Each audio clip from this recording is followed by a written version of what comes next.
मुख्यमंत्री श्री भजनलाल शर्मा के नेतृत्व में राजस्थान कई ऐतिहासिक आयोजनों का साक्षी बन रहा है।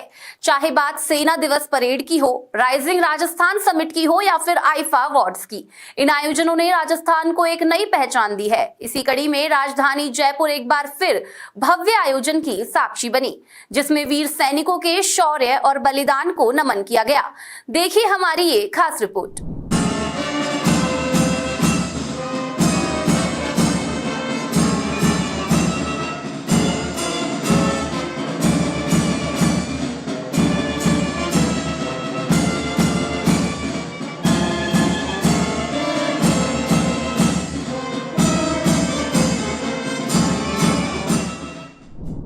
कारगिल विजय दिवस की पूर्व संध्या पर राजधानी जयपुर वीरता, शौर्य और राष्ट्रभक्ति की साक्षी बनी। मुख्यमंत्री श्री भजनलाल शर्मा ने शिरकत करके कार्यक्रम को और खास बना दिया। उन्होंने कारगिल के अमर वीरों को श्रद्धांजलि अर्पित की। इस अवसर पर उन्होंने पूर्व सैनिकों, वीरांगनाओं और शहीदों के परिजनों का सम्मान भी किया। इसके साथ ही पूर्व सैनिकों को रेक्सकों के माध्यम से नियोजन पत्र प्रदान किए गए। कार्यक्रम में कारगिल युद्ध और शहीदों पर कविता पाठ किया गया। वहीं भारतीय सेना के बैंड ने मधुर धुनों की प्रस्तुति से कार्यक्रम को राष्ट्रभक्ति की भावना से भर दिया। मनोज ने कहा, आखिरी कतरा लहू का है समर्पित, आखिरी सांसें निछावर कर रहा हूं। आखिरी कतरा लहू का है समर्पित, आखिरी सांसें निछावर कर रहा हूं, आखिरी सांसें निछावर कर रहा हूं। माफ कर देना मां मुझे तुम, अंतिम सैनिक मार कर ही मर रहा हूं।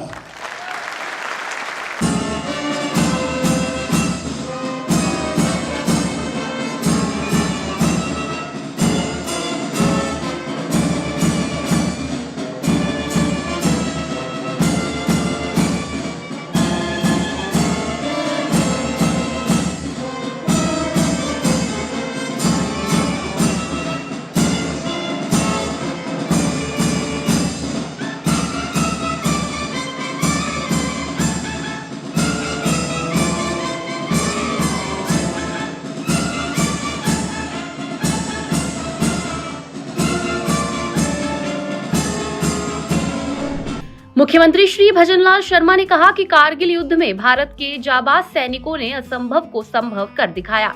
टाइगर हिल से लेकर टोलोलिंग तक, बटालिक से लेकर द्रास तक, हर चोटी पर सैनिकों ने तिरंगे को फिर से लहराया।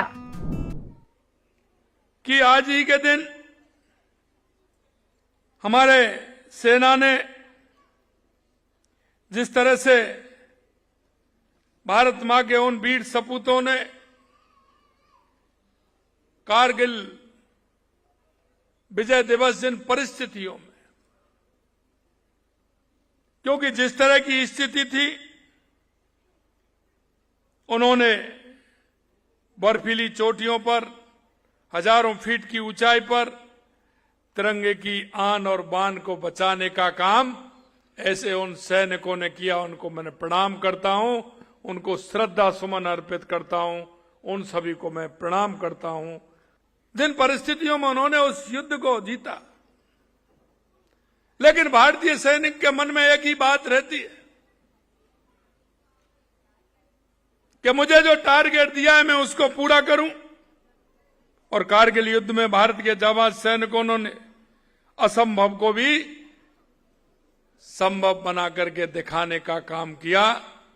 ये हमारे भारतीय सैनिकों का जो काम था, निश्चित रूप से भारत का हर नागरिक उन्होंने जो ये काम किया उससे गौरवान्वित हुआ है और संकल्प भी लेता है। टाइगर हिल से लेकर के टोलोलिंग तक, बटालिक से लेकर के द्रास तक, हर चोटी पर हमारे तिरंगे को फहराने का काम किया है। कारगिल के वीर सपूतों को याद करते हुए मुख्यमंत्री ने कहा कि कैप्टन विक्रम बत्रा, लेफ्टिनेंट सौरभ कालिया जैसे वीर नायकों ने अपना सर्वोच्च बलिदान दिया। जिस देश की सेना का मनोबल हिमालय से भी ऊंचा हो, उस देश को कोई झुका नहीं सकता। कारगिल का यह युद्ध जब हुआ था, जब जमा देने वाली ठंड, कम ऑक्सीजन और दुर्गम पहाड़ी इलाके के चलते हुए उन्होंने चुनौती भरपूर काम किया था।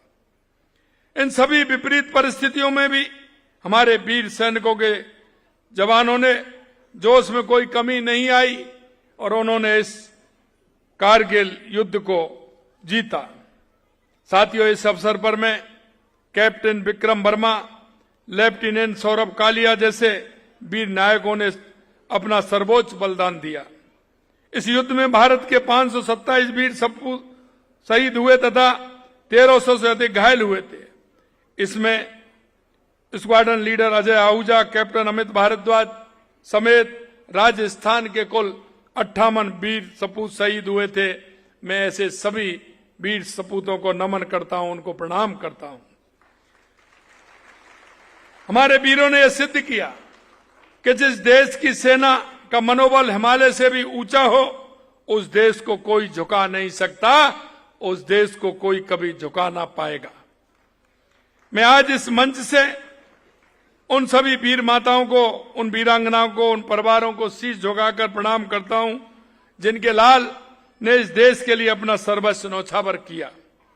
ऑपरेशन विजय केवल एक सैन्य अभिमान नहीं था, वो सभी भारतीयों का एक स्वाभिमान की विजय। मोदी जी के नेतृत्व में आज भारत दुश्मन की जड़ों पर प्रहार करती है।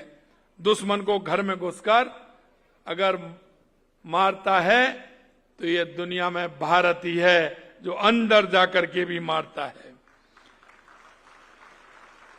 2016 में सर्जिकल स्ट्राइक हो, 2019 में बालाकोट एयर स्ट्राइक हो, 2025 में ऑपरेशन सिंदूर हो, आपने सबने अच्छे से देखा है। और ऑपरेशन सिंदूर में तो भारतीय सेना ने मिसाइलें और बमों के जरिए सीमा पार किए बिना मिनटों में आतंकियों के ठिकानों को नेस्तनाबूद करने का काम किया है। मुख्यमंत्री ने डबल इंजन सरकार द्वारा पूर्व सैनिकों और वीर नारियों के लिए चलाई जा रही योजनाओं का भी जिक्र किया। उन्होंने बताया कि बलिदानी योद्धाओं के परिजनों को सरकारी नौकरी देने के साथ साथ उनके कल्याण के लिए भी कई काम किए जा रहे हैं। हमारी सरकार ने सैनिक और उनके परिवार के सम्मान के लिए नैतिक जिम्मेदारी समझते हुए हमारी डबल इंजन सरकार ने पूर्व सैनिकों और वीर नारियों तक योजनाओं का लाभ पहुंचाने के लिए सैनिक कल्याण विभाग को सशक्त बनाया। युद्ध के बलिदानी योद्धाओं के आश्रितों और सौर पदक धारकों को 25-25 बीघा भूमि आवंटित भी हमने की है। बलिदानी योद्धाओं को 1 से 54 आश्रितों को, उनके परिवारजनों को सरकारी नौकरी भी हमने दी है। इसी तरह वीर सैनिकों के 47 आश्रितों को राजकीय सेवा में नियोजन किया गया है। पूर्व सैनिकों की पेंशन संबंधी विसंगतियां दूर करने के लिए जिला स्तर पर 418 कैंपों का आयोजन कर 1228 प्रकरणों का निस्तारण करने का काम भी हमारी सरकार ने किया है। क्योंकि हम सैनिक को प्रमुख मानते हैं, उनको किसी भी तरह की कोई परेशानी नहीं हो।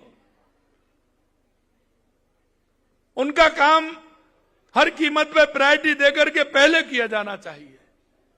वो देश के हमारे वो राष्ट्रभक्त हैं जिन्होंने हमारे देश की सेवा की है।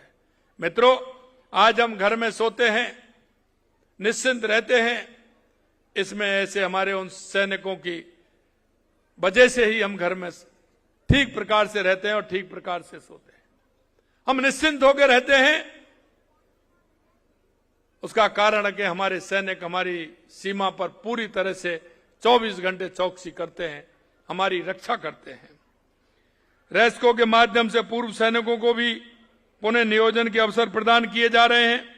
राज्य के विभिन्न विभागों में रेस्को के माध्यम से कार्यरत भूतपूर्व सैनिकों के मानदेय में वर्ष 2024 और वर्ष 2025 में हमने 10% वृद्धि करने का काम भी हमारी सरकार ने किया है। हमारे 3 नए जिलों में ब्यावर, खैरतल, तिजारा और फलौदी में जिला सैनिक कल्याण कार्यालय स्थापित हमने किए हैं। सैनिकों को समुदाय को निःशुल्क कानूनी सहायता प्रदान करने के उद्देश्य से 18 जिला सैनिक कल्याण कार्यालयों में राष्ट्रीय विधिक सेवा प्राधिकरण क्लिनिक स्थापित किए हैं। हमारी सरकार हर कदम पर सैनिकों और उनके परिवारों के साथ खड़ी है और खड़ी रहेगी। सैनिकों के सम्मान में हुए इस कार्यक्रम को सैनिक कल्याण मंत्री कर्नल राज्यवर्धन राठौड़ ने भी संबोधित किया। उन्होंने कहा कि कारगिल युद्ध केवल सैन्य विजय नहीं बल्कि भारत के व्यक्तित्व की विजय थी। इस युद्ध में पूरा देश भी सेना के समर्थन में खड़ा रहा। कैप्टन विक्रम बत्रा जैसे वीर जवानों का सर्वोच्च बलिदान आज भी युवाओं को राष्ट्र सेवा की प्रेरणा देता है। अपने वीरों को याद करता है, उस देश के अंदर वीरों की कभी कमी नहीं होती, योद्धाओं की कभी कमी नहीं होती। आज अगर हम कारगिल शौर्य संध्या मना रहे हैं तो वो भी इस कारण कि धन्य हो वो सैनिक, धन्य हो वो मां जिसने उस सपूत को जन्म दिया, जिसने हमारी सरहदों को सुरक्षित रखा, कि आज हम स्वतंत्र होकर इस कार्यक्रम में जुड़े हैं, अपने दिनचर्या को निभा रहे हैं। अब मैं आपसे एक प्रश्न पूछूं, आपको वो प्रश्न बड़ा अटपटा लगेगा, लेकिन वो प्रश्न महत्वपूर्ण है। आप सभी ने आज अपने घर से निकलकर यहां आने तक यह सवाल नहीं पूछा होगा कि यहां आने तक भारत स्वतंत्र रहेगा या नहीं, भारत आजाद रहेगा या नहीं, यह नहीं पूछा होगा। और शायद मेरा यह सवाल आपको अटपटा लग रहा होगा, क्योंकि इतना अटूट विश्वास है हम सबको कि हमारे सैनिक हर समय हर मौसम इस देश को सुरक्षित रखने के लिए खड़े हैं सरहदों पर।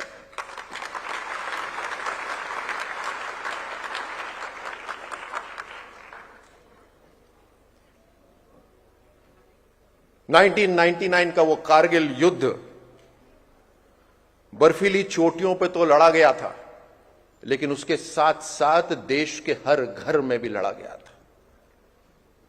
टीवी हो, रेडियो हो, खबरें आ रही थी, हर नागरिक जुड़ा हुआ था कि आज क्या हुआ, कल रात को क्या हुआ, क्या हमने टाइगर हिल फतेह कर ली, क्या हमने टोलुलिंग पे फतेह कर ली, हमारी बफोर्स वहां पर मूव कर रही हैं, आज हमारे हवाई जहाजों को वहां पर अनुमति दी है बमबारी करने के लिए। हर रोज देश का नागरिक जुड़ा हुआ था, और इस कदर जुड़ा हुआ था कि जब भारत की सेना की ट्रेन चलती थी तो वहां पर भारत के नागरिक खड़े मिलते थे, उनकी सेवा करने के लिए, उनको खाना उपलब्ध कराने के लिए, उनको पानी उपलब्ध कराने के लिए। वो दिल से जुड़े हुए थे भारत के सैनिकों के साथ में। ये राष्ट्र है हमारा, और इसीलिए ये कहना बिल्कुल सही होगा कि ये केवल मिलिट्री विक्ट्री नहीं थी, केवल सैन्य विजय नहीं थी, ये भारत के व्यक्तित्व की विजय थी, ये भारत के कैरेक्टर की विजय। शौर्य संध्या का यह मंच सिर्फ सैनिकों को सम्मान देने का अवसर नहीं बल्कि उन वीरों के प्रति कृतज्ञता का प्रण भी बना, जिन्होंने तिरंगे की आन बान शान के लिए अपना सर्वस्व न्यौछावर कर दिया।